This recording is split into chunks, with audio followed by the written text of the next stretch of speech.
महाराज जी आपने मतलब पहले भी मेरे को कहा था नाम जप करने को, तो मैं कर रहा था, लेकिन महाराज जी जब भी मतलब कर रहा था, मैं नहीं आना, कर रहा हूं। अभी भी कर रहा हूँ, लेकिन मतलब महाराज लेकिन नहीं लगना, जैसे प्राणपन से लगा जाता है। ऐसे थोड़ी मन को परास्त करना कोई खेल है। जब तक वो, जी तो टेंशन होता रहता है जो। कौन सा टेंशन? खाली जगह टेंशन, भरी जगह तो टेंशन कहाँ। जैसे महाराज जी, जैसे मैं मतलब 2 साल से कोटा में तैयारी कर रहा हूँ, अभी मतलब 2 साल से नहीं हुआ, अभी ये तीसरा साल है, इस बार भी नहीं होगा तो क्या होगा? कुछ नहीं, वही एक क्षेत्र है। इसका मतलब इसके बाद शरीर छोड़ दे? या ऐसे मूर्खतावत बच्चे तो अपने शरीर का आघात कर लेते हैं। हर एक जगह हम परास्त हो गए तो क्या हमारा जीवन ही नहीं रहा? हम पढ़ाई नहीं पढ़ पाए, हम ग्रेजुएट नहीं हुए तो हमारा जीवन नहीं हुआ। क्या नहीं महाराज जी, मेरा मतलब है कि नाम तक छूट जाता है, जैसे टेंशन होता है कल एग्जाम है, क्या होगा, ये होगा। टेंशन क्यों लेते हैं यार? समय से पढ़ो और भगवान का स्मरण करो, और आएगा तो पढ़ाई के अंदर ही। बच्चा अगर ब्रह्मचर्य ठीक है और आप नाम जप कर रहे हो, तो एक बार सुना दिया जाए हमको तो हमारे दिमाग में टेप हो जाएगा स्मृति।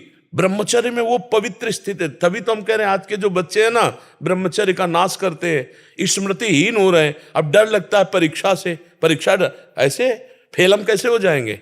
अगर हमसे चूक हुई है और हम फेल हो जाते हैं तो बर्दाश्त है, अगली बार हम फिर और पढ़ाई पढ़ेंगे, अगली बार हम और हिम्मत करेंगे। हम भगवान के अंश से हारने वाले नहीं हैं। ये बिल्कुल किसी भी बच्चा के मन में नहीं रहना चाहिए फेल हो गए तो क्या होगा, क्या हो गया, यही जिंदगी है, इतनी जिंदगी है। आप विचार करो, भगवान ज्ञान समुद्र, जब उनसे हम जुड़े हैं तो हर ज्ञान, हर व्यवस्था, कि अगर विद्यार्थी परास्त हो जाता है पढ़ने में तो जीवन नष्ट करने की नहीं सोचना। एक जीवन ऐसा जो जगत में प्रकाशित हो जाएगा। भगवान के आश्रित हो, कोई व्यापार कर लो, हम एक नौकरी कर लेंगे, अपने जीवन को थोड़ी नष्ट करेंगे। हम छोटे से छोटा कार्य कर सकते हैं, और भगवान हमारे साथ है तो बड़ाई उनके हाथ में, वो बड़ा करा दे। जिसको बड़ा बना देते ना भगवान है। मच्छर को ब्रह्मा बना दे, ब्रह्मा को मच्छर बना दे, मूर्ख को विद्वान कर दे, विद्वान को मूर्ख कर दे, एक क्षण की बात है। तो ये भरोसा तो बना रहना चाहिए ना। हर जगह फेल है लेकिन एक जगह पास है। हे भगवान मैं आपका हूं, वो उठाएंगे, वो आपको प्रकाशित करेंगे।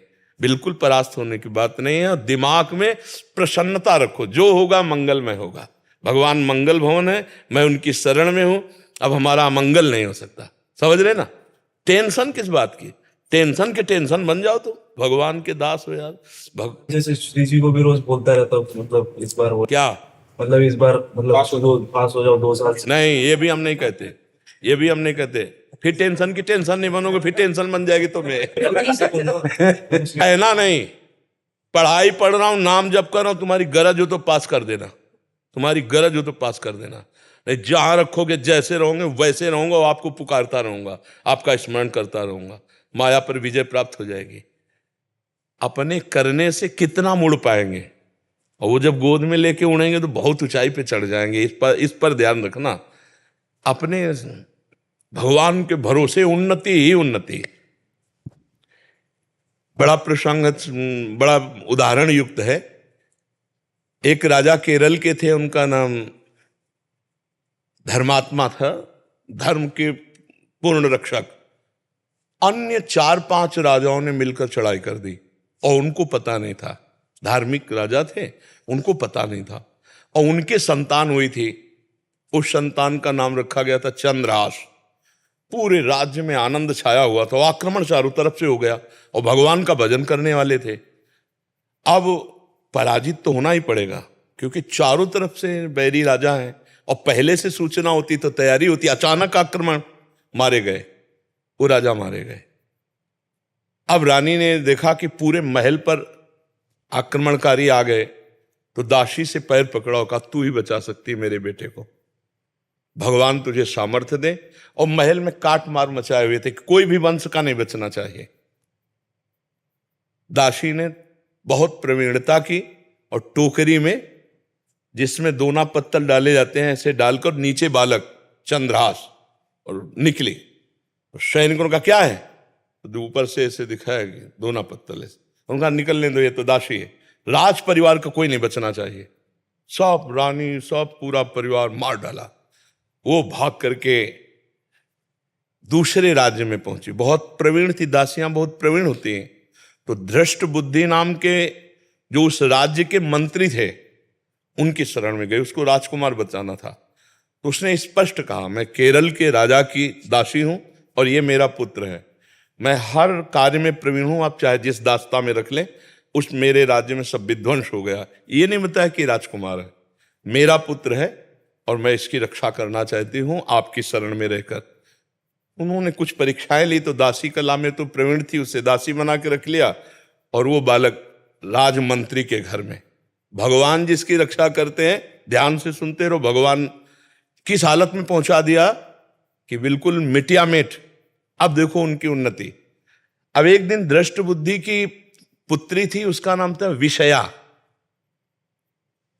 वो उसका जन्मदिन उत्सव मना रहे थे, तो बड़े बड़े विद्वान सब आए हुए थे। तो पुत्री का हाथ दिखाया तो विद्वानों ने ऐसे रेखा देखी और लड़के को देखा खेलते हुए, चंद्रास जी को।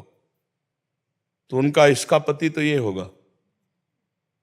तो एकदम अपमान लगा ना, राज्य मंत्री और उस दासी पुत्र। तो उस समय तो कुछ नहीं बोला, जो सब सभा गई सो जल्लाद बुलाए और कहा इसको काट के फेंक दो जंगल में जाके। अब दासी की क्या चाल, अब वहां दासी को पता भी नहीं चल पाया, चंद्रास जी को गायब कर दिया। अब चंद्रास जी को जंगल में ले गए और उनको देवर्षि नारद जी ने जब यहां दासी पुत्र बन करके रह रहे थे तो एक छोटा सा शालिग्राम दिया था।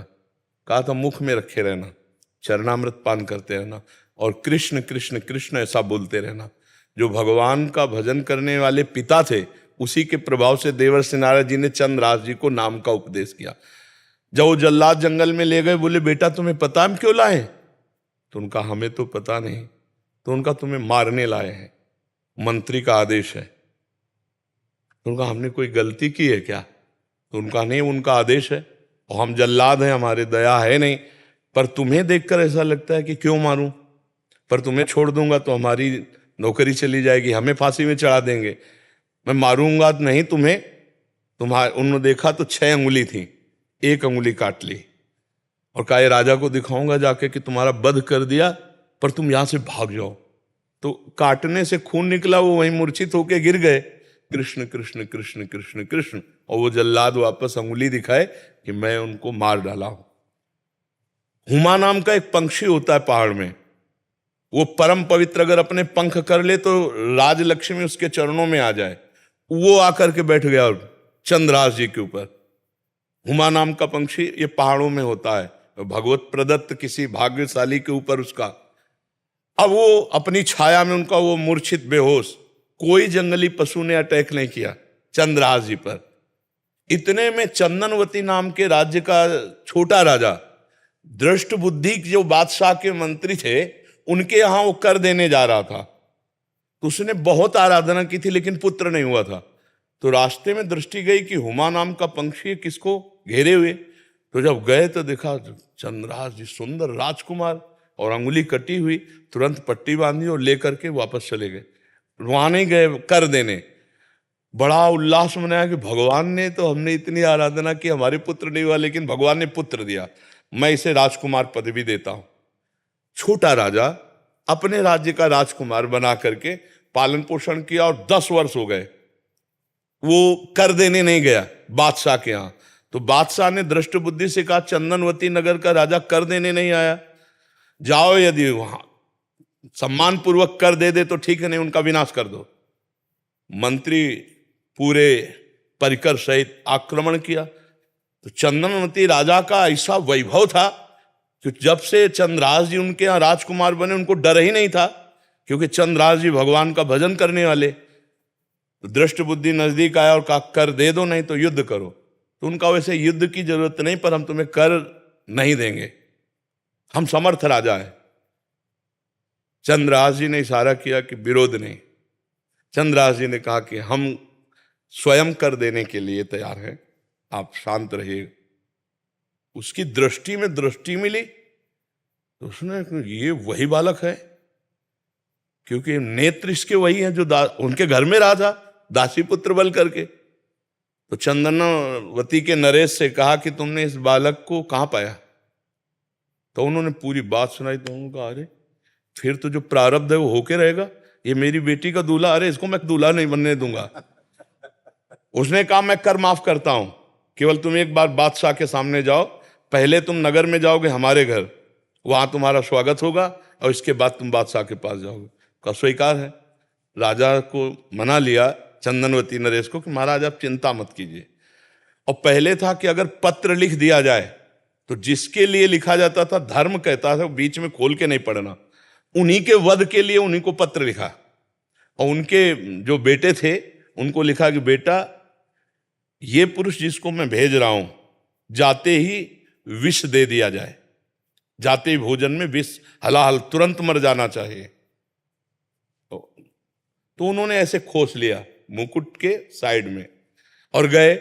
भगवान की इच्छा, उस दिन उपवन में उन्होंने अपना घोड़ा रोका कि थोड़ी देर बाद चले जाएंगे उपवन में। और उपवन था वो राजकुमारियों का, और उसमें आई थी उनकी बेटी जिसका नाम था विषया।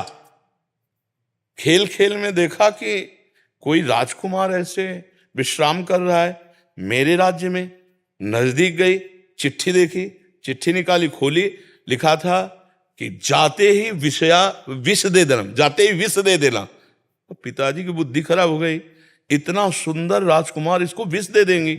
उसका नाम विषया था, तो विष के आगे केवल या बनानी थी, तो काजर की रेख से जो दूब का ऐसे लेके वैसे काजर करके या बना दिया विषया। जाते कुछ बिना बेचारे जाते ही विषया दे दें, और बस खोज दिया, चली गई।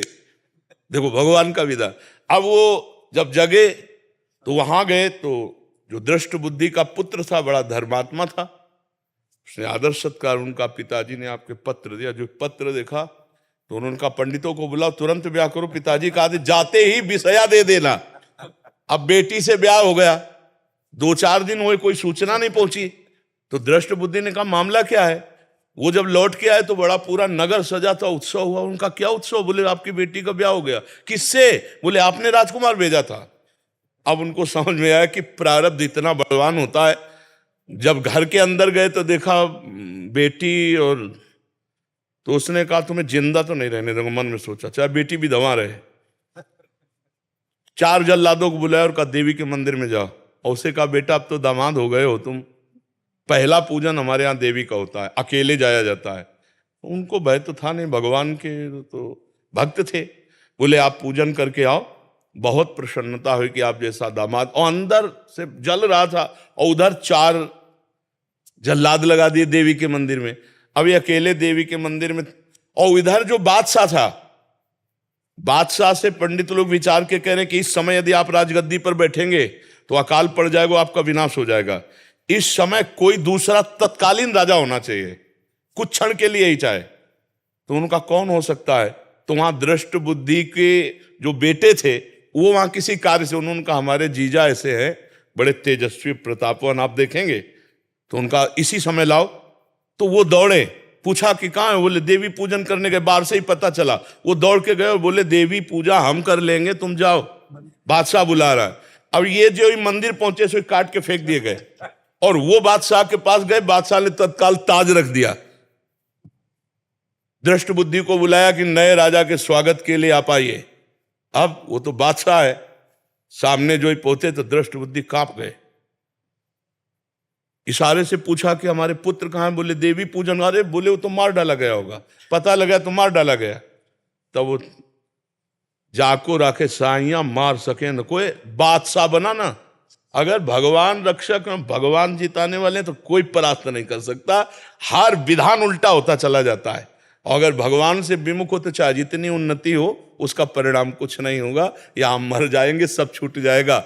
नाम भगवान का, वास्त्र भगवान का, वो उठाते हैं तो उठाते चले जाते हैं ना। तो कभी भी डिस्टर्ब नहीं होना चाहिए।